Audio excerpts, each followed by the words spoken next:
Thank you so much for coming. I'm very happy to share with you my artistic journey tonight. Thank you so much, Huda, Art Cafe, and Art Cafe team for your effort to make this talk happen this evening. I will start to read a text that I wrote for this event tonight. So I'll just start by reading it, then I will go on with my talk. He is floating weightless in the deep water of the most beautiful underwater scene. His face is so relaxed, enjoying being immersed in this magical world. He is looking at the dance of life in this fairy tale-like world with dreamy eyes that get suddenly filled with excitement when seeing the beautiful, colorful underwater creature floating, gliding on a rainbow of lights in very harmonious moves, as if they were performing a dance. The seaweeds join them in this magical dance, and they lovingly merge together. He is there, floating weightless in the turquoise transparent water, breathing the freshness of the water, seeing through the transparency the forms and colors. Suddenly, he's transported into space with his underwater magical world, and he finds himself in the middle of gravitational waves in a weightless, secure state in the middle of those wonders. He is watching, first surprised, then amazed, the fairy tale-like underwater world and the space with its gravitational waves, weightlessness and peace merge together and give birth to a magical underwater world in the middle of space. That is a glimpse of the perfect world humans thrived since their existence, a fairy tale-like world, a pattern that led us today to embrace social media. In my work, I was very interested in two topics, social problems and social media. And throughout the talk, I will be showing some of the works for these two topics. My interest in social problems came very early. It was so intriguing that social problems still exist today. We always hear talks about people being abused, about famine, about people being killed in war. And since the signing of Human Rights Declaration 60 years ago, until now, we still find that violations happen every day in every part of the world. We all see these pictures of kids dying because they cannot get what to eat. We all see pictures of women abused, of sexual abused people, of human trafficking. And this is getting too much for our system. Our human nature cannot bear this amount of emotions, of brutality we are seeing. So normally, as a human reaction, people are developing ways to cope with all these atrocities. One of the ways people are using, one of the normal ways, is to try to ignore these social problems that are happening, and they became kind of invisible for us. One of the specific topics of social problems that particularly interest me is war. Why war? War because it comes from my personal experience. I'm Lebanese. I was born in Lebanon. I lived my childhood in Lebanon, in a country that was not only political unstable in that time, but was an active war. So can you imagine a child being there in the middle of bombs going on, in the middle of such insecurity, not being able to be safe, not feeling comfortable in its environment? So normally that was too much for me as a child to handle as war-related emotions that were so intense. The fear, the anger, the fact that I wasn't able to go to school and come back do my homework as every normal child in the world can do. So all these emotions, all these feelings naturally, as any human being, had to be contained somewhere. So I developed some self-defense mechanism to cope with all the stress coming from these strong emotions of the war. And my personal coping mechanism was to dream.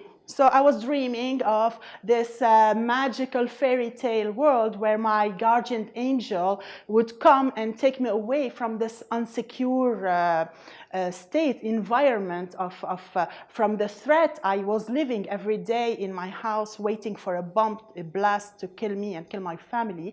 So I was there with my guardian angel, living the perfect life where everything is safe, where I can live normally as any kid. So this is the way I coped with those intense emotions related to a war zone. And these feelings, of course, with time disappear. They didn't completely disappear, but they faded down. They were hiding in my system, waiting to wake up. And lately, in neighboring countries, there was so many political instabilities, and there was a war going on. And seeing all the media talking about the war, about the displaced people, about the camp for refugees, made all these emotions that were hidden in my system merge again. So they were here as strong as they were when I was a child. And in this work, you can see all the aggressivity, all the emotions related to war zone that are here, the emotions related to anger of not being able to support its family, the fear of not being able to put your family in a safe environment, the pain of a mother who lost her child. So all these strong emotions, as in my childhood I created those those guardians, those angels that used to take me away from the war, here I imagined those souls that can come and comfort and temper the pain of those abused people, from the brutality of the war. The same, the use of the colors, the blue trying to overrule the red, the aggressivity of the red, and the sad and very painful facial expression of the face you see here. So that was about the war. Then I decided to look, I was more aware of what was happening around me. I live in a country that, as you know, many subjects are taboo.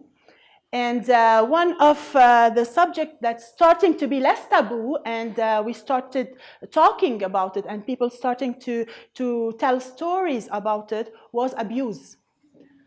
We all know that there have been always abuse in the world, but now I started hearing about it more. Medias are talking about it. There's stories of women that have been abused, children that have been abused. So there's some organization emerging that take care of these abused people. And what interests me the most is the psychological state of these abused people, how they cope with this brutality, with this aggressivity they are living every day from their abuser. So they try to develop self-defense mechanisms. They cope with this aggressivity, with the stress, by always trying to, or having the hope of running away or of fleeing this situation of aggressivity and living in a peaceful world, safe world, where they are treated as a human being, where their soul is intact, where they are not hurt every day. So these self-mechanisms that were developed were very interesting for me to see how they cope with their stress. And I wanted the viewer to experience direct eye contact.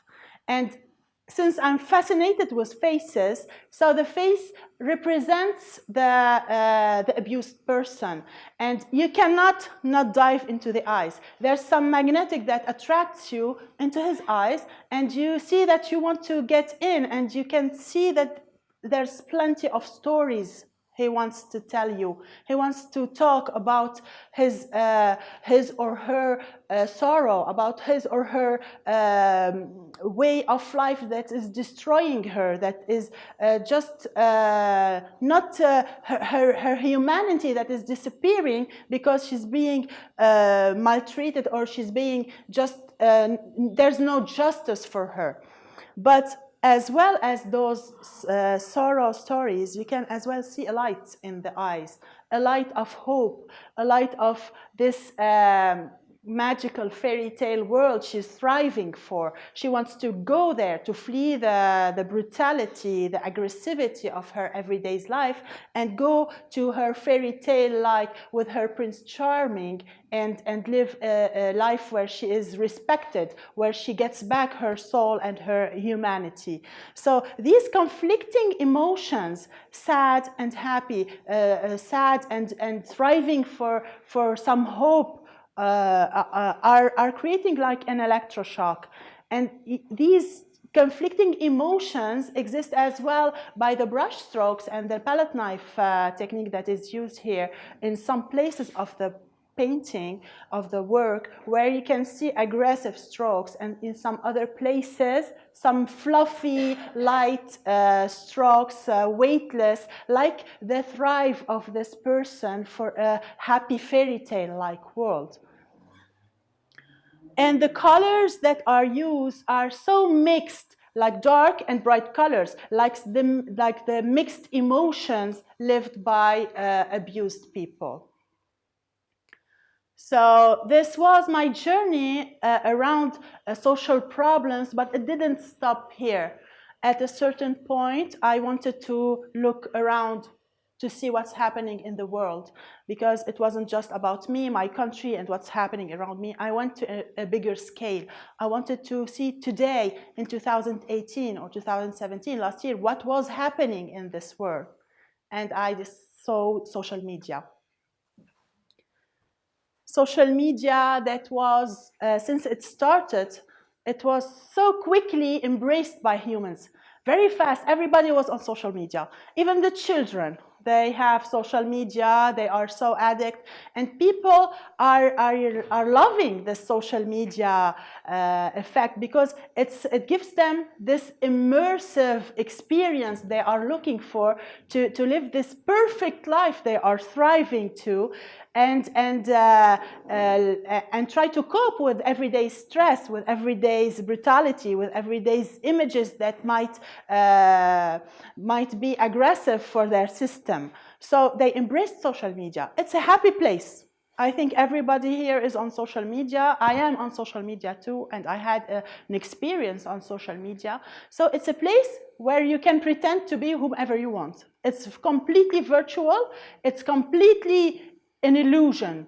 It's not the real life. Somebody can live somebody else's life, pretend to be someone else, pretend to do another job, do whatever they want. People can do whatever they want on this virtual world.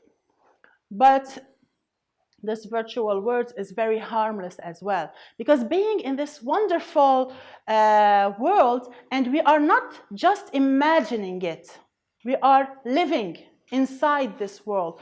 Everything we do, we put it on Facebook or on other social media platform. So we are living this illusion, and when we get back to real life and we find out that we are actually, we are not in this happy life. This is all a lie. This is all something we created for us to protect us, just to pretend to be happy and pretend to have the perfect life we thrive for.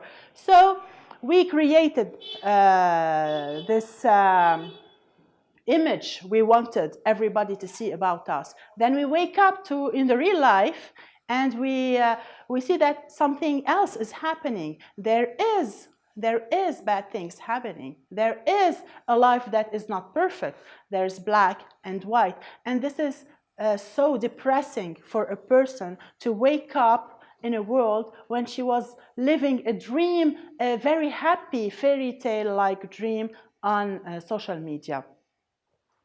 And when I was searching for information and I was surfing on the social media platforms to see, I made this relation. It took me back to the Greek theater in the Greek civilization. It took me back that way. Greeks, when they started with the play. They used the Greek theater to give some message to their citizen. And there is so much similarities in the strategies used in the Greek theater and the strategies that we are using today with social media. Like, for instance, one of the characteristics of the Greek theater is the no aggressive visual. Non-aggressive visual. So in the Greek plays, there was no aggressivity in the plays. The scenes that have killing or stabbing or murder, they was narrated. It wasn't an aggressive visual. And the same is happening today in the social media. The continuous embellishing of reality. We are making reality look beautiful. We are making the reality look perfect. One other thing I found in the Greek theater that is very similar to what's happening in social media is the use of mask. In the Greek theater, they used to, the actors put masks in their face. They don't show their personal emotions. It's just the mask, and the mask have facial expression for comic plays or for dramatic plays. The actor doesn't show his personal emotion, and it's a way as well to pretend to be someone else, to live somebody else's life. And the same is happening in social media today. When we are pretending to be someone else, we are creating this illusion of a life where we create whatever we want, and we become whoever we want to be. One more thing, in the Greek theater was the drama of the rich people. It was a strategy used by the rulers and the rich in the by the Greeks to control the citizens. The citizens were revolting because they thought the rich was like living the perfect life. And rulers and rich people wanted to control the mass and control the citizens by letting them think that the rulers are not happy. They don't have that ideal happy life. Their life is, and their destiny is dramatic. So this was the way to contain the mass. And the same thing is happening with us. In the 20th century, there was all this awareness of this individual, awareness of the person, the loudly expressing our emotions, the liberty of expressing ourselves, the human rights, the women's rights, the children's rights, labor rights, etc., etc. And all this awareness became so overwhelming that it needed to be contained. And social media is a perfect way to contain the mass. And you see here this polished, beautiful face, just a mask, no expression, nothing but beautiful and shiny, that is spreading all over the environment, taking all over the orange portrait, the orange face, real face that's next to it. And this orange face, as ugly as it is beautiful. It's here. There's some expression. You can see the muscles that are activating our natural way to express our emotions. You can see all the muscles working. And this face that is here, that is saying, I don't want to fade away. I don't want to lose my humanity. I want to be here. I want to stay here. I refuse to be part of this environment of blindness. I want to stay aware of what's happening in reality. I want to stay human. And one of my latest work, as well in social media, that actually is inspired by my experience. When first social media got launched, everybody wanted to be up to date, to have to use the social media platform, and me as well. So I was there on social media on different platforms, trying to stay up to date, trying to keep up with all what's happening around me, with all the posts that are there, trying to keep up because it has to be fast, fast, fast. And you all know the pace of social media. It's like You get like 50 notifications, and you have to just look at all the posts and react to all the posts and like all the posts, or comment or share. So it became so time consuming at a certain point that I was doing nothing but other than looking at my screen first, when when smartphones weren't very popular, and now on my screen on my smartphone. So all I'm doing is keeping up, posting, liking, commenting, sharing, and using whatever switch there is on the social media platform. And I had accounts in different platforms, so I have to switch from platform to another to be sure not to miss anything. And it was so time consuming, so stressful at a certain point. It was taking all my time, and I wasn't able to concentrate on other things. And that's what's happening with social media. And this is why it interests me, because it's an interest for a lot of people. So I was there, and I decided to, since I'm fascinated with faces, and to go research social media faces. So I went to social media and tried to look closely to these faces that are there. And while looking, I saw that there was some pattern that social media followers have to be conformed to. Like two things, like for example, continuously editing, polishing, embellishing the pictures. So that's what everybody does. We as soon as we get a picture, we have to edit it. We fix it with any application we have. We make it more beautiful. We change things. So we make it perfect. And that's what we are all doing. But to a certain extent, it is leading us to all be alike and live alike. Like, I'm sure now it's dinner time, so now if we open some social media, we will see photographs of plates with the food inside, with a very nice decoration, very nice design. So we are all doing the same things, and we are losing our own personality. As well, another thing is that we have to be very highly active on social media. To be accepted in this global community, to be part of it, we have to react fast. Like for instance, if we have a message, we have to be the first to like it, the first to comment or to share it. And when we have loads of posts and we have to look at them all in a fast way, and you know, every post gives you an emotion. When you see a sad post, normally, if it's a normal situation in real life, you would feel some emotion, some sadness about the situation that is there. Like when I see a very poor child that can't find water to hydrate, this will give me some sad emotions inside. But when I see it on a post, and I have 45 other posts to go through and to comment on, or to like, or to share, that doesn't give me enough time. So I stop feeling. I'm shutting down my emotional system.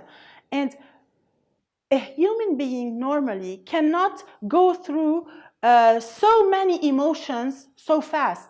It's not possible for me to be happy, then sad, then jump of happiness, then crying, then hugging in a fraction of a second. So to protect ourselves from this emotional aggressivity, because we are bombarded by some aggressivity with our emotion. Our system cannot bear that much emotions going on in a small pace of time. So we are trying to cope. And we developed, of course, ways of coping or self-defense mechanism by shutting our emotional system down. We stop feeling. We are just blank, nothing. We use nothing of our normal human muscles that usually express our face-to-face emotion, because when we feel an emotion, usually we react with our face. We feel sad, our muscles move, we have a facial expression. This facial expression is reduced to crust, nothing, we are not using it, we are not using our emotions, we only use our finger because we are just clicking on the pre-designed emotion that we have on the social media, emoticons or emojis, that represent an emotion that we might have felt if it was in real life situation, and we click on it, we share it, we post it, and we pass on to the other post. And this emoticon, as harmless as it seems, is leading us to emotionlessness. We are losing our human natural characteristic, our emotions. And it's not an emotion, it's a pre-designed idea. And when I say that, I think about Magritte. I think you all know the surrealist Magritte, the artist that painted the pipe, and a very realistic painting of the pipe. And then he wrote, "This is not a pipe. It's a representation, it's an image of the pipe." Same for emoticons. This is not an emotion. If I'm using this switch, if I'm clicking on this emoticon, it doesn't mean that this is an emotion. This is just an image. And it's leading us to lose our humanity. And you can see the eyes, they are shutting down. Nothing, they are fading away. The face is disappearing. It's fading away in its environment of virtual reality, of emotionlessness. And the skin is shrinking. It's all shrinking, trying to fight back, trying to say, I want to survive, I want to reactivate my emotions. And this is leading us to completely lose one part of our humanity. While I was surfing and searching the social media faces, I tried to look at these, to appreciate those polished faces that we can see every day, every time on social media. I tried to look at them closely, but all I could see is shrinkable faces trying to react to this state that we are in, trying to revive, reactivate all our facial muscles, our natural way to express our human emotions. I hope you enjoyed my journey. I hope you did. And I would like to thank you so much.